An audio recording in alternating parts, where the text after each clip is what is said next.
Okay, good morning everyone. चलिए आज हम शुरू करते हैं एक नया चैप्टर जिसका हमने प्रीवियस लेक्चर में बताया था। उसका नाम है some basic concept of chemistry. और इसमें हमें क्या क्या पढ़ना है इसी को हम पहले डिस्कस करेंगे, उसके बाद फिर धीरे धीरे आगे बढ़ेंगे। तो हमारे पास है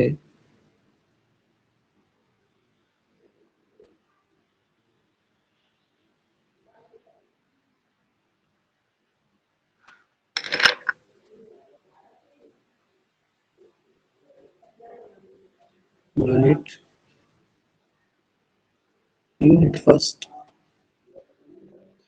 फर्स्ट का नाम है some basic concept some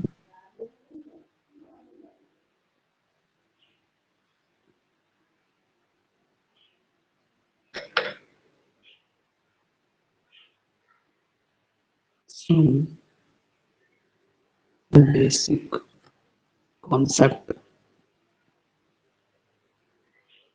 of chemistry. तो इस यूनिट में जितने भी केमिस्ट्री के बेसिक कॉन्सेप्ट है वही हमें पढ़ना है, जिसमें पहला है importance and scope of chemistry. Chemistry का क्या इम्पोर्टेंस है, इम्पोर्टेंस एंड स्कोप। दूसरा है आपका नेचर ऑफ मैटर पढ़ेंगे, जिसमें कि आप इसको कह सकते हैं कि इस तरह के मैटर हम उसके नेचर को, मैटर से रिलेटेड इसमें नेचर है, nature and its properties, nature and its properties.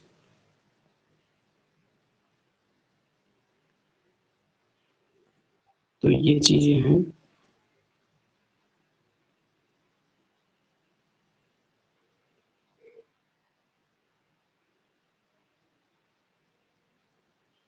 And इसके बाद है आपका लॉज ऑफ केमिकल कॉम्बिनेशन,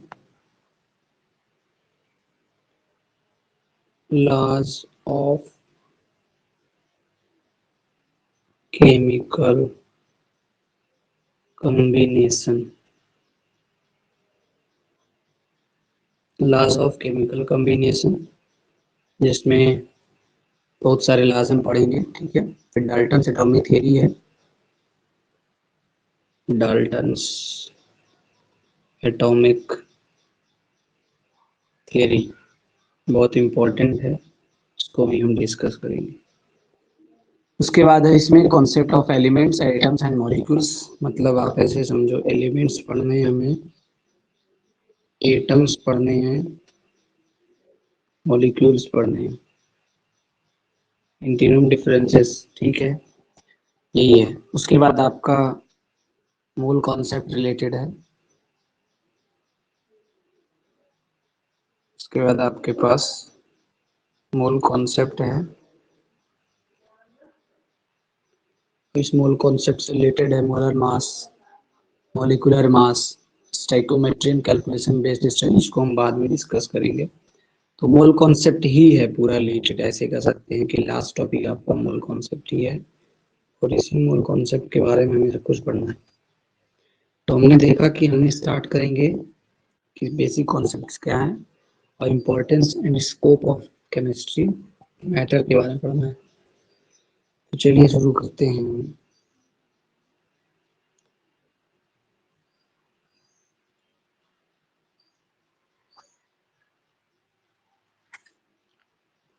हमारे पास है बेसिक कॉन्सेप्ट। तो बहुत सारे क्वेश्चंस हैं हमारे दिमाग में इस चैप्टर को स्टार्ट करने से पहले, कि हम क्यों पढ़ते हैं, कि कॉन्सेप्ट्स क्यों पढ़ते हैं, और कॉन्सेप्ट ठीक है, बेसिक कॉन्सेप्ट्स क्यों पढ़ते हैं। ठीक है, और कुछ ही पढ़ने, हमें सब कुछ नहीं पढ़ना है इसमें। इसीलिए लिखा नाम है some basic concepts of chemistry. तो केमिस्ट्री क्या है? केमिस्ट्री हम जानते हैं एक ब्रांच ऑफ साइंस है। ठीक है, तो अगर डेफिनेशन से स्टार्ट करें हम, सबसे सिंपल तो केमिस्ट्री को स्टार्ट करें हम। ये हमारा ब्रांच ऑफ साइंस है, ब्रांच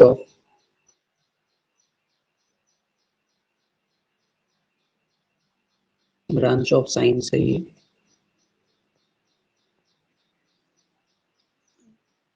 वेट,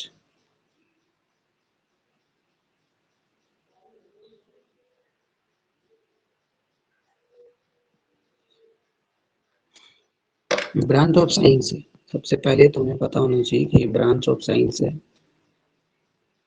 लेकिन इसके बारे में पढ़ते हैं। ब्रांच ऑफ साइंस है ये तो ठीक है, लेकिन किसके बारे में पढ़ते हैं? Deals with the study of, dealing with the study of इसकी स्टडी करते हैं इसमें हम। स्टडी ऑफ कंपोजिशन, ये जो वर्ड मीनिंग है, जो वर्ड्स हैं आपको याद रखने हैं। कंपोजिशन है, प्रॉपर्टीज है, कंपोजिशन है, प्रॉपर्टीज है, एंड स्ट्रक्चर। स्ट्रक्चर इसका, मैटर का। तो जिस भी ब्रांच ऑफ साइंस में हम स्टडी करते हैं कंपोजिशन, प्रॉपर्टीज, स्ट्रक्चर किसी भी मैटर का, एंड अभी डेफिनेशन खत्म नहीं हुआ, and changes which the matter undergoes, and change which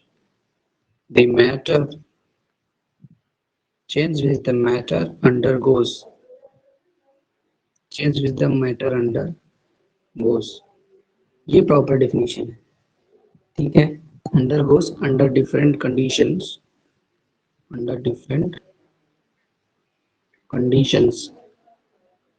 तो ऐसे साइंस को, ऐसे विषय को हम केमिस्ट्री कहते हैं। तो केमिस्ट्री क्या है कि ब्रांच ऑफ साइंस है which deals with the study of composition, properties and structure of matter and change which the matter undergoes।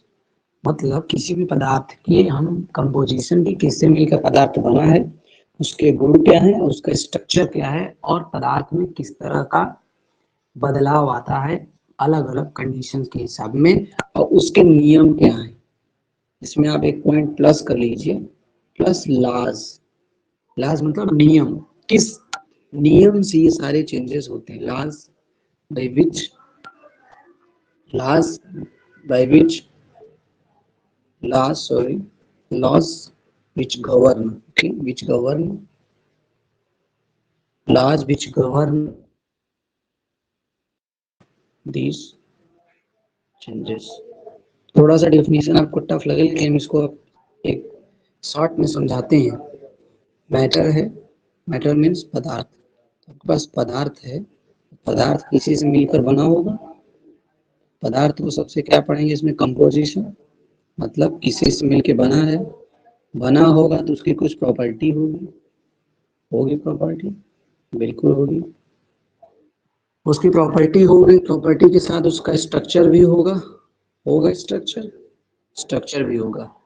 और स्ट्रक्चर के साथ साथ इस मैटर में कुछ चेंजेस भी आएंगे, क्योंकि मैटर हमेशा तो एक ही फॉर्म में नहीं रह सकता, कुछ ना कुछ चेंजेस आएंगे। तो इस चेंजेस जो भी आएंगे, और इस चेंज को पढ़ने के लिए जिन लॉ का यूज करेंगे हम, जिन लॉज का उपयोग करेंगे, वो सारे चीज को, इस पूरे पढ़ाई को कह सकते हो आप, जिस भी विषय में हम डील करते हैं उसको हम कहते हैं केमिस्ट्री। तो मैटर है, मैटर का जो स्टडी करते हैं, कंपोजिशन, प्रॉपर्टीज, स्ट्रक्चर, जो चेंज होता है मैटर में, और जिन नियमों के द्वारा चेंज होता है, उसी को हम कहते हैं केमिस्ट्री। ये पूरा कॉन्सेप्ट है आपका केमिस्ट्री का, और डेफिनेशन ऑफ केमिस्ट्री भी एग्जैक्ट यही है। होप आपको समझ में आ गया होगा। तो ये है, और केमिस्ट्री आपका बहुत ही सेंट्रल रोल प्ले करता है साइंस में। यहाँ तक कह सकते हैं ये इंटरलिंक्ड है, ठीक है, इंटरलिंक्ड है अदर ब्रांचेस ऑफ साइंस में, और डेली लाइफ में तो बहुत सारा यूजेस है। थोड़ा सा हम मोटा मोटा पॉइंट पढ़ लिए हैं कि ये सब क्यों हम लोग पढ़ रहे हैं, या केमिस्ट्री क्या है। केमिस्ट्री क्या है तो हम जान गए। इसका मतलब कहीं ना कहीं देख रहे हैं, सारा चीज घुमा के मैटर पे ही आ रहा है।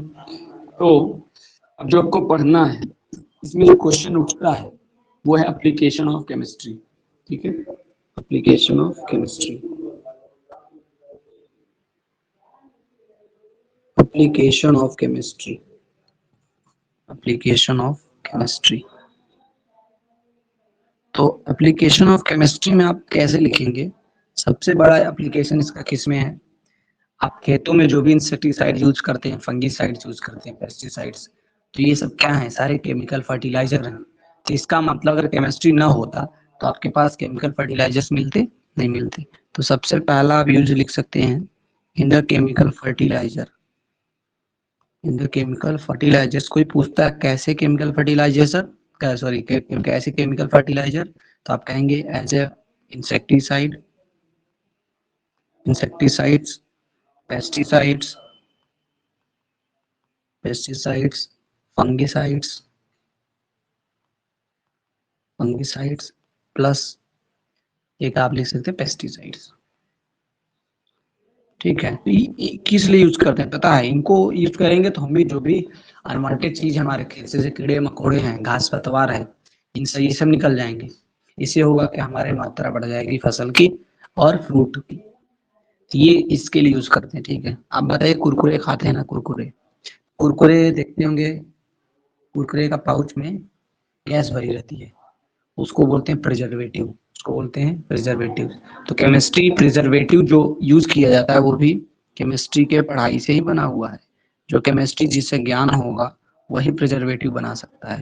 तो as a preservative, as a preservative we use the, ठीक है, as a preservative we use for the materials for longer period, material को बचाने के लिए लंबे समय तक उसको हम प्रिजर्वेटिव के रूप में यूज करते हैं। एप्लीकेशन प्रिजर्वेटिव के रूप में हो गया। पहला हमने पढ़ लिया केमिकल फर्टिलाइजर के लिए।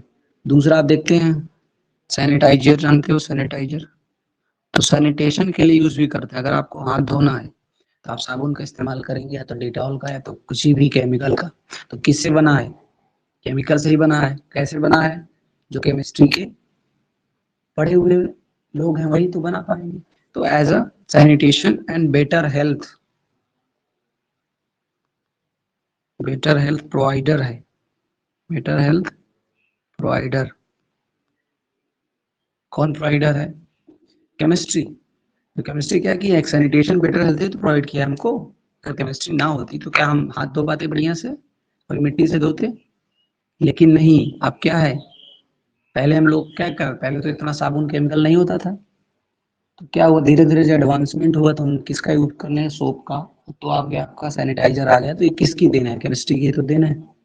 ठीक है, दूसरी बात, चौथी बात की बात करें हम, चौथा आपका आप समझते होंगे एनेस्थेटिक्स। एनेस्थेटिक का यूज करते हैं हम सर्जिकल ऑपरेशन, जो डॉक्टर्स यूज करते हैं वो बेहोशी के लिए दवा जो यूज करते हैं। ठीक है, अगर मरीज को बेहोश ना किया जाए तो सर्जरी में इतना उसको तकलीफ होगा कि उसको झेल ही नहीं पाएगा। तो एनेस्थेटिक्स के लिए भी हम यूज करते हैं। ठीक है, मतलब एनेस्थेटिक यूज, एनेस्थेटिक जो बनता है वो भी केमिस्ट्री की ही देन है। जो केमिस्ट्री वाले ही उसको, केमिस्ट्री लैब में काम करने वाले लोग ही इसको बना सकते हैं। कुल मिला के केमिस्ट्री का एप्लीकेशन है। ठीक है, सर्जिकल ऑपरेशंस के लिए। ठीक है, और पांचवा आप लिख सकते हैं ड्रग्स। जितने सारे ड्रग्स हैं इस दुनिया में, ठीक है, एंटीबायोटिक ले लीजिए, एनालिटिक्स ले लीजिए, ट्रांसक्युलाइजर ले लीजिए, एंटी माइक्रोबायल ले लीजिए, तो ये ऑल ड्रग्स लिख सकते हो, ऑल ड्रग्स। तो ये आपके 5 पॉइंट हो गए। अगर आपको पूछता है what are the application of chemistry, तो आप लिख रहे हैं chemical fertiliser, insecticide, pesticide, fungicides. Okay, फिर दूसरा आप लिख सकते हैं एज ए प्रिजर्वेटिव। तीसरा सैनिटाइजेशन, सैनिटाइजेशन या sanitation better health provider as anaesthetics and all drugs. बस इतना आप लिख देंगे तो जो आपका कॉपी चेक करने वाला समझ जाएगा लड़का पढ़ाई किया है। ठीक है, तो इसी पे आज क्लास को रोकते हैं हम। Next we will move further the nature of the matter. Okay, thank you class.